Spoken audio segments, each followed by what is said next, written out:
Hi friends, welcome back to our channel. భావన గారు రచించిన పెళ్లి కథా చిత్రం నావెల్లోని నెక్స్ట్ ఎపిసోడ్ని ఇప్పుడు మీతో షేర్ చేసుకోబోతున్నాను. ఎందుకైనా మంచిదని ఇందాక బయటకు వెళ్ళినప్పుడు తెచ్చిన ఫస్ట్ ఎయిడ్ కిట్ ఓపెన్ చేసి నెమ్మదిగా ధరణిని లేపి మరొక ట్యాబ్లెట్ వేయించాడు. జ్వరం తీవ్రంగా ఉండటం వలన ధరణి పూర్తి స్పృహలో లేదు. గగన్ ఆ రాత్రంతా ధరణి పక్కనే తల నిమురుతూ మీద చేయి వేసి కూర్చున్నాడు. ఉదయాన్నే శాంతమ్మ తలుపు తట్టడంతో ధరణికి తెలివి వచ్చింది. చూసేసరికి తన పక్కనే బావ కూర్చొని నిద్రపోతున్నాడు. ఒక నిమిషం అయోమయం తర్వాత ధరణికి రాత్రి విషయం గుర్తొచ్చింది. బావ కాళ్లకు దండం పెట్టి వెంటనే బావను లేపి మంచం మీద పడుకోమన్నట్లుగా సైగ చేసింది. గగన్ లెగుస్తూనే ధరణి ఎలా ఉంది ఇప్పుడు అని అడిగాడు. బాగుంది బావా అని చెప్పింది. వెంటనే నుదుటి మీద చేయి వేసి అలాగే నాడి కూడా పట్టుకొని చూశాడు. జ్వరం కొంచెం తగ్గింది. రాత్రంతటి తీవ్రత లేదు. అమ్మయ్య అనుకుంటూ సరే ఏదైనా తిని మళ్ళీ టాబ్లెట్ వేసుకో అని చెప్పాడు. సరే బావా నువ్వు పడుకో ఇంకా అని ధరణి వెళ్ళిపోయింది. బయటకు వచ్చిన ధరణిని శాంతమ్మ రోజారమణి ధరణి కడుపు నొప్పి తగ్గిందా అమ్మా అని అడిగారు. తగ్గింది అని చెప్పింది ధరణి. శాంతమ్మ ధరణిని ఏదో అడగబోయి ఆగిపోయింది. 2 రోజులు అలానే గడిచిపోయాయి. మరో 2 రోజుల్లో ఆషాఢం. ధరణి గగన్లతో పాటే రోజారమణి కూడా అన్నయ్య ఇంటికి వెళ్ళి మరునాటి ఉదయమే ధరణిని పుట్టింటికి తీసుకుని వచ్చేసింది ఆషాఢం కోసమని. గగన్ తరచూ ఫోన్ చేస్తున్నాడు ధరణి ఆరోగ్యం ఎలా ఉందోనని. ధరణి కూడా అప్పుడప్పుడు ఫోన్ చేసి గగన్తో పాటు అత్తమామలతో కూడా మాట్లాడుతుంది. ధరణికి ఆ రోజు రాత్రంతా బావ తన పక్కన కూర్చొని తనను చూసుకోవడమే గుర్తొస్తుంది. నా మొగుడి మాట గరుకైనా మనసు మాత్రం వెన్న. ఆడపిల్ల బాధను అర్థం చేసుకునే మొగుడు దొరికితే ఏ అమ్మాయికైనా ఇంకేం కావాలి అనుకుంటూ మురిసిపోతుంది. ఇప్పుడే రావాలా ఈ ఆషాఢం అంటూ అప్పుడప్పుడు తిట్టుకుంటోంది. అయినా నీకేం తెలుసు ఎదురు చూపులోని మాధుర్యం. బావా నువ్వు కూడా నాలాగే ఆలోచిస్తున్నావా? మనిషిగా ఇక్కడున్న మనసంతా అక్కడే, తనువుగా ఇక్కడున్న తపనంతా అక్కడే, శ్వాసగా ఇక్కడున్న ధ్యాస అంతా అక్కడే. టైంకి తింటున్నావో లేదో అనే ఆరాటం. ఈ ఆషాఢం ఎప్పుడు పోతుందోనని కాలంతో పోరాటం. అటు భర్త గురించి ఆలోచిస్తూ ఇటు ఈ ఆషాఢాన్ని తిట్టుకుంటూ గడుపుతోంది ధరణి. ధరణి మొన్ననే నిన్నో విషయం అడుగుదామనుకుని ఊరుకున్నా అంటున్న శాంతమ్మ మాటలతో ఈ లోకంలోకి వచ్చింది ధరణి. ఏంటి నానమ్మ అని అడుగుతూ. ఏం లేదు, ఆ మధ్య గగన్ వచ్చినప్పుడు నేను తలుపు తట్టే వరకు నీవు లేవనే లేదు. మీ అత్తగారి ఇంట్లో కూడా నువ్వు ఇలాగే చేస్తున్నావా అని అడిగింది. అదేం లేదు నానమ్మ, నేను అక్కడ 5ంటికే లెగుస్తున్నాను అంది ధరణి. అదే కదా, నేను ఇంకా కంగారు పడ్డాను, అక్కడ కూడా నువ్వు అలాగే చేస్తున్నావేమోనని. పుట్టింట్లో ఎలా ఉన్నా పర్వాలేదు కానీ అత్తగారింట్లో పద్ధతిగా మసులుకోవాలి. లేదంటే ఆడపిల్లకి ఏ నేర్పించకుండా పంపించామని మమ్మల్ని తిడతారు అంది శాంతమ్మ. అంతలోనే మళ్ళీ ధరణి మీ ఆయన మీద బెంగ పెట్టుకున్నావా అని అడిగింది. అయినా ఇంకా ఇప్పుడు చాలా నయం, ఆ ఫోన్లో అయినా ఉన్నాయి మాట్లాడుకోవడానికి.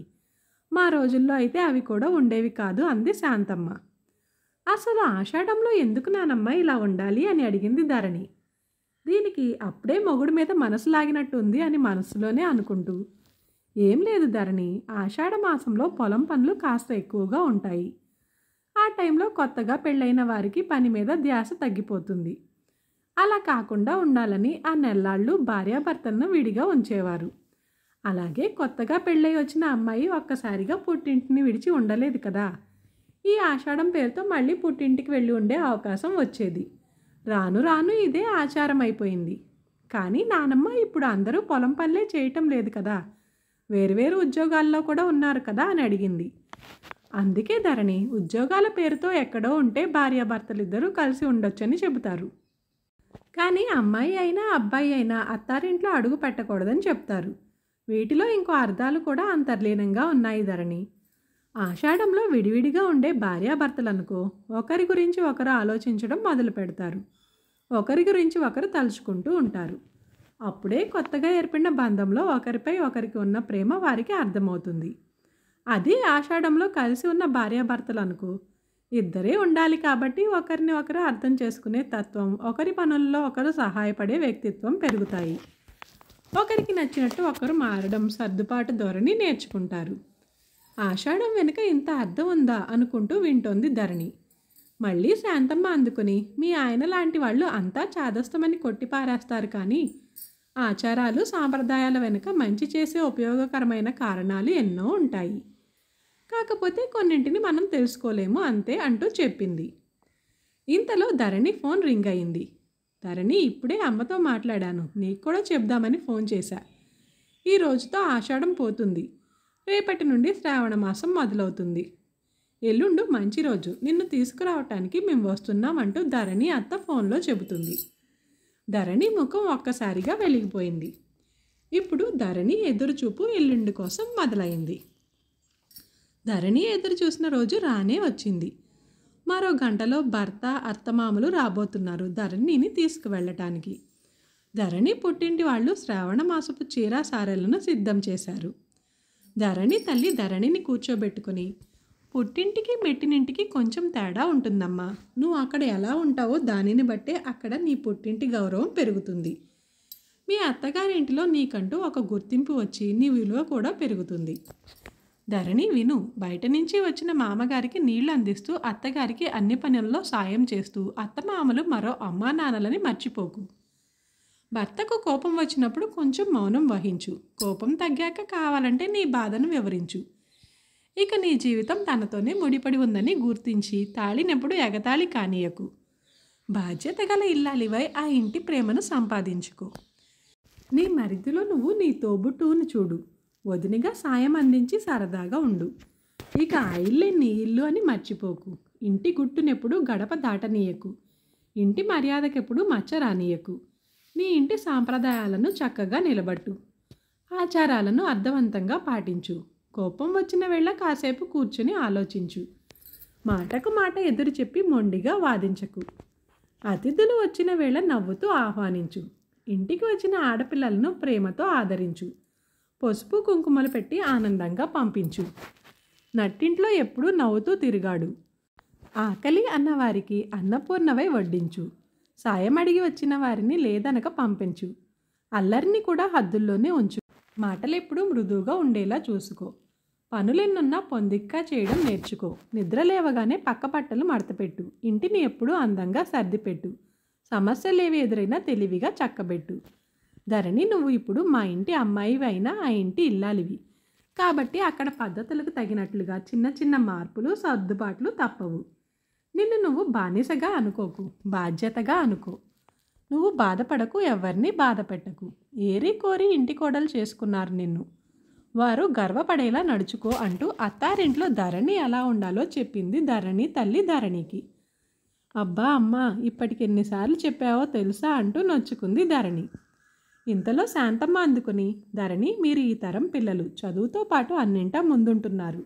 మాకంటే మీరు ఎంతో తెలివైనవారు. ఆ తెలివిని తెగువగా మార్చి నువ్వెంత నేనెంత అనుకుంటూ జీవితాల్ని పాడు చేసుకుంటున్నారమ్మా. ఒక మెట్టు దిగినా పర్వాలేదు సంసారంలో. అదే వైవాహిక బంధం బలపడటంలో 2 మెట్లు పైకెక్కిస్తుంది. మీరు ఎన్ని రంగాల్లో ముందున్నా జీవితానుభవంలో మా వెనకే. మీరు వాడే ఆ ఫోన్లలో అన్నీ ఉండొచ్చు, కానీ ఆ ఫోన్లో విషయాల కంటే మా అనుభవాల మాటలకే విలువ ఎక్కువ. మా ఇంట్లో పెరిగిన అమ్మాయివి, నీ వ్యక్తిత్వం గురించి మాకు తెలీదా? ఎప్పుడూ ఒకరితో చెప్పించుకునే పరిస్థితుల్లో నువ్వు ఉండవు.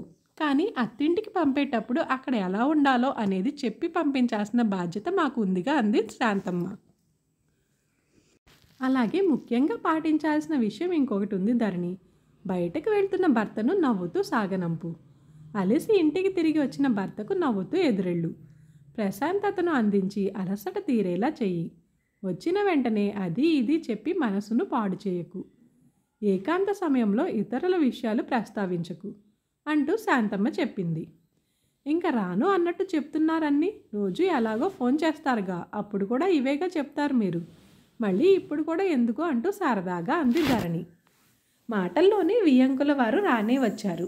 అవి ఇవి మాట్లాడుకున్నాక బయలుదేరే సమయం ఆసన్నమైంది. ధరణి అమ్మ తన వదినతో, వదిన, ధరణి మీ కళ్ళ ముందు పెరిగిన అమ్మాయి, ఇంకా చిన్నతనం పూర్తిగా పోని పిల్ల. తెలిసి తెలియక ఏమైనా పొరపాట్లు చేసినా మనసులో పెట్టుకోక హక్కున చేర్చుకోండి. అలా కాదు ఇలా అని చెప్తే తను సరిదిద్దుకుంటుంది అని అర్థిస్తున్నట్టుగా చెప్పింది. అదేంటి వదిన, నువ్వు నాకు అంతగా చెప్పాలా? ధరణి మా ఇంట్లో కూడా పెరిగిన పిల్లేగా. ధరణి గురించి నాకు తెలియదా? నాకు గగన్ కళ్యాణ్ ఎంతో ధరణి కూడా అంతే. ధరణి గురించి నువ్వు ఏమాత్రం బెంగపడకు అంటూ వదినకు భరోసాని ఇచ్చింది సీతారత్నం. అక్కడే ఉన్న రామారావు రోజారమణితో, అదేంటి చెల్లి, ధరణిని ఎవరో బయటవారి ఇంటికి పంపిస్తున్నట్టు ఆ కలవరం ఎందుకమ్మా? తను వస్తున్నది నీ పుట్టింటికేగా అన్నాడు. వెంటనే రోజారమణి, మీకు చెప్పక్కర్లేదని తెలిసినా తల్లిగా మనసొప్పక అలా చెప్పానన్నయ్య, మరోలా అనుకోవద్దు అంది. శాంతమ్మ తెచ్చిన టీలను అందుకొని అన్నయ్యకు వదినకు అందించి, సరే మీరు టీ తాగుతూ ఉండండి అన్నయ్య, నేను గగన్కి టీ ఇచ్చి వస్తాను అంది. ఇంతలో శాంతమ్మ, రమణి నువ్వు కూర్చొని మీ అన్న వదినతో మాట్లాడు, నాకు ఈ మధ్య ముడుకుల నొప్పులు బాగా పెరిగిపోయాయి, గగన్కి టీ ఇచ్చి అలా మందుల గురించి కూడా కనుక్కుంటాను అని వెళ్ళిపోయింది. పవన్ గగన్ ఏదో మాట్లాడుకుంటున్నారు. శాంతమ్మ పవన్కి ఏదో పని పురమాయించి గగన్కి టీ అందిస్తూ, బాబు గగన్, లేక లేక పుట్టిన మా గారాల పట్టి మీ ఇంటికి వస్తుంది నీ చెయ్యి పట్టి, అపురూపంగా పెరిగిన సుకుమారి ఉండబోతుంది ఇక నీ చెంత చేరి, నాన్న గుండెలపై పెరిగిన అపరంజి నీ ఇంట తిరుగుతుంది ఇక నుంచి, అమ్మ అరచేతిలో పెరిగిన గాజు బొమ్మ, దాన్ని కాస్త గుండెల్లో పెట్టి చూసుకోమ్మా, అల్లారు ముద్దుగా పెరిగిన అమ్మాయి తెలియక బెట్టు చేస్తే కాస్త బ్రతిమలాడోయి, ఎప్పుడైనా ఆదమరిచి అల్లరి చేస్తే చిన్నపిల్లల మనస్తత్వమని సరిపుచ్చుకో, ఆకతాయిగా అలిగి కూర్చుంటే కోపడక బుజ్జగించి దారికి తెచ్చుకో, తెలియక పడసరంగా మాట్లాడితే కాస్త తెలుసుకునేలా నచ్చచెప్పు, ఎప్పుడైనా కోపంలో మాట తులితే పంతానికి పోక పెద్ద మనసుతో సరిదిద్దు, దాని తీరు నీకు నచ్చకపోతే నలుగురిలో ఎప్పుడూ చిన్నబుచ్చకు, 4 గోడల మధ్య మందలించు, ఒకంత మొండి ఘటమే అది, కాస్త ప్రేమతో లాలిస్తే నీ వశమైపోతుంది, ఉద్యోగ భారాన్ని బయట గుమ్మం దగ్గరే వదిలేసిరా, వచ్చాక ఇంటిళ్ళ పాదితో ఆనందంగా గడుపు, మనసులో మాట తొందరగా బయట పెట్టలేదు, నువ్వే అనునయంగా అడిగి అర్థం చేసుకోవాలి అంటూ కంటనీరుతో తన మనవరాలు గురించి గగన్కి చెప్పింది శాంతమ్మ. ధరణిపై ఆమెకు గల ప్రేమను అర్థం చేసుకున్న గగన్, ఇప్పటి వరకు తను మీ ఇంటి యువరాణి, ఇకపై తను మా ఇంటి మహారాణి, తన గురించి నువ్వేం బాధపడకు ముసలమ్మ అంటూ ధైర్యాన్ని చెప్పాడు. గగన్ మాటలతో శాంతమ్మ మనసు కాస్త తేలికపడింది. టైం అవుతుంది అని రామారావు అందరినీ తొందర పెట్టాడు. ధరణి తన నానమ్మ అమ్మ నాన్నల దగ్గర ఆశీర్వాదం తీసుకుంది. నానమ్మ అమ్మ జాగ్రత్తగా ఉండమని దీవించారు. ధరణి నుదుటిపై ముద్దు పెట్టుకుని, నువ్వు ఎక్కడ ఎలా ఉండాలో నీకు బాగా తెలుసు, నువ్వు ఎప్పుడూ నాకు మంచి పేరే తెస్తావు అన్న నమ్మకం నాకుంది, నీ ప్రతి ఆలోచన ప్రతి నిర్ణయం సరైనవిగా ఉంటాయి అని నాకు తెలుసు, గగన్ కూడా చాలా మంచివాడు, నిన్ను అర్థం చేసుకునే మనసున్నవాడు, ఎవరు ఎంత మంచివారైనా కుటుంబం అన్నాక కోపతాపాలు చిరాకులు పరాకులు చిన్న చిన్న మనస్పర్ధలు అభిప్రాయ భేదాలు సర్వసాధారణ విషయాలు, అన్నింటినీ భూతద్దంలో చూడకుండా సర్దుకుపోవాలి అని చెప్పాడు. ధరణి నాన్నకు ధరణి వ్యక్తిత్వంపై అపారమైన నమ్మకం. ఇప్పటి వరకు ఏ విషయంలోనూ నీ మాటను కాదనలేదు నాన్న, ఊహ తెలిసాక నాపై నీ నమ్మకాన్ని నేనెప్పుడూ పోగొట్టుకోలేదు, ఎప్పటికీ పోగొట్టుకోను కూడా నాన్న, నేను మీ కూతుర్ని అని మనసులోనే అనుకుంటూ సరే నాన్న అంటూ బదులిచ్చింది. ధరణి వాళ్ళు బయలుదేరారు. ధరణక్క మళ్ళీ ఎప్పుడు వస్తుంది, మన ఇంటి దగ్గరే ఉండొచ్చు కదా, ఎందుకు వెళ్ళిపోతుంది అంటూ వీధిలోని పిల్లలు అమాయకంగా అడుగుతున్నారు. ఆడపిల్ల ఎప్పటికైనా ఆడపిల్లేగా, వెళ్ళక తప్పదే అని మనసులోనే అనుకున్నాడు వెంకట్రమణ. అందరికంటే ఎక్కువగా తన తమ్ముడు బాధపడుతూ కనిపించాడు ధరణికి. ఉన్నప్పుడు ఎంత కొట్టుకున్నా తిట్టుకున్నా ఒకరికొకరు దూరంగా ఉండాల్సి వచ్చినప్పుడు తెలుస్తుంది వారి ప్రేమంతా. తోబుట్టువుల మధ్య ఉన్న బంధమే అంత గమ్మత్తయింది మరి. ధరణి కారు మలుపు తిరిగే వరకు అందరూ అలాగే చూస్తూ ఉండిపోయారు. భర్త అత్తమామలతో పాటు పుట్టింటి నుండి బయలుదేరిన ధరణిలో దారి పొడుగున ఆలోచనలే. ఈసారి ఎందుకో ధరణికి పుట్టింటిని విడిచి వచ్చేస్తున్నాను అనే బాధ కాస్త ఎక్కువగా ఉంది. అసలు ఏంటిది, పుట్టిన ఇంటిని పెరిగిన వాతావరణాన్ని ఎరిగిన మనుషులను వదిలేసి పెళ్లి పేరుతో ఇలా అమ్మాయిలు వేరొక చోటికి వెళ్ళిపోవడం. పెళ్ళి నిజంగా చిత్రమే కదా, పెళ్లితో ఎన్నో మార్పులు, పెళ్లితో జీవితం మారుతుంది, మారిన ఆ జీవితమే శాశ్వతం అవుతుంది. నేను పుట్టి పెరిగిన నా ఇంటికే నేను ఇకపై పండగలకు వెళ్ళొచ్చేసే అతిథిని, నేను ఆడుతూ తిరిగిన నా ఇంటికే నేను ఇకపై అప్పుడప్పుడు వచ్చిపోయే చుట్టాన్ని.